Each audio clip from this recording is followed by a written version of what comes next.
Rodri has just won the Ballon d'Or in an award ceremony that's being considered one of the most controversial in recent times.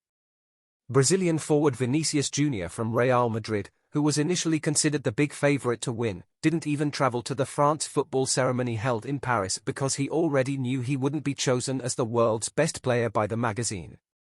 In this video, let's understand why Rodri didn't deserve to win and why the award should have gone to Vinícius Júnior.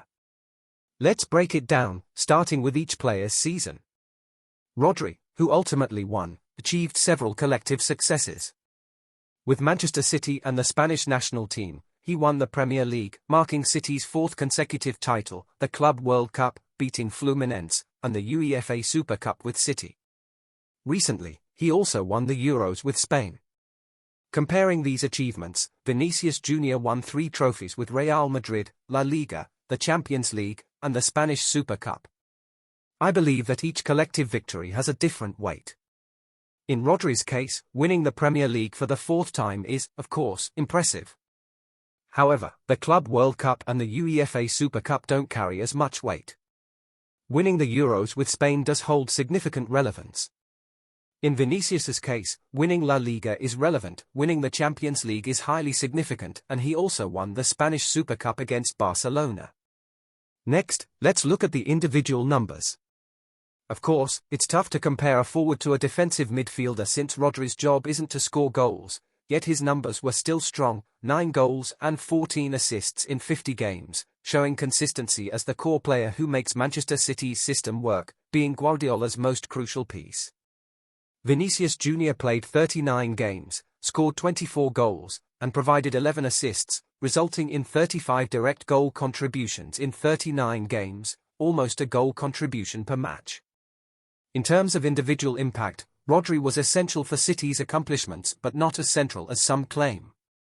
For Spain in the Euros, those who watched closely saw players like Fabian Ruiz, Nico Williams, Lamine Yamal, and Dani Olmo receive more attention than Rodri.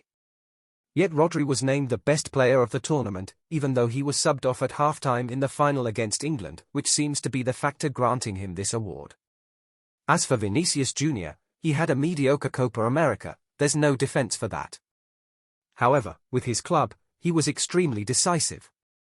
He was crucial for Real Madrid's La Liga victory, a standout performer in the Champions League knockout stages, scoring crucial goals and providing assists against tough opponents like Manchester City, Bayern Munich, and Borussia Dortmund in the final. In the Spanish Super Cup, he scored a hat-trick against Barcelona. Let's also consider when Rodri and Vini faced each other this season in the Champions League quarter-finals. Real Madrid eliminated Manchester City, and in both games, Rodri didn't perform well, while Vini was decisive with his assists. To put it simply, any player who had Vinícius's individual performance and collective achievements would usually win the Ballon d'Or. This is the first time in a decade that a Real Madrid player wins the Champions League without also winning the Ballon d'Or. Historically, winning the Champions League has often led to winning the Ballon d'Or. Cristiano Ronaldo, Luka Modric, and Karim Benzema all did it. Yet Vinícius Júnior, despite winning the Champions League, didn't receive the award, and it feels like Rodri won more due to the negative perception around Vinícius Júnior. I'll explain how the Ballon d'Or voting process works. The award, organized by France Football, is solely determined by journalists. There's no voting from the public, players, or coaches. In Europe, Vinícius is seen as a controversial figure by some and as playing the victim by others. This aversion affects his standing, as mainly Spanish journalists, particularly those from Madrid, speak positively about him. Even within Spain, journalists leaning toward Catalonia or Barcelona don't favor Vinícius. The Ballon d'Or seems to have shifted from recognizing the best player in the world to selecting the most accepted and popular one. Vinícius was, without a doubt, the player with the best season. Interestingly, in the season when Rodri won the Champions League, scoring the title-winning goal against Inter Milan and achieving the treble with City, he didn't win. But this year, when he wasn't as decisive, he gets the Ballon d'Or. This shift to popularity and minimal controversy over individual performance weakens the award's credibility. Many have claimed that France Football and FIFA favor Messi, awarding him prizes even in undeserving years. Now, with this Vinícius Júnior case, it further erodes France Football's credibility. For Vinícius, this is a psychological challenge. He was already prepared to celebrate as Ballon d'Or winner, and Real Madrid had arranged a group of over 50 people to accompany him. When Madrid learned he wouldn't win, this plan was cancelled. As Madrid received awards for Best Team, and Ancelotti for Best Coach, no one from the club was there to accept them.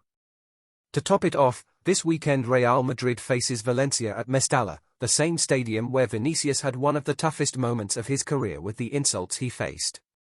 Do you really think he won't face similar hostility after losing the Ballon d'Or? This decision is hard to accept. Just to clarify, I'm not saying Rodri isn't a great player, he's the world's best midfielder. Unfortunately, he's injured now, which is a loss for City. However, I don't believe he deserved the Ballon d'Or over Vinícius. What do you think? Share your opinion in the comments. Did Rodri deserve to be named the world's best player by France Football?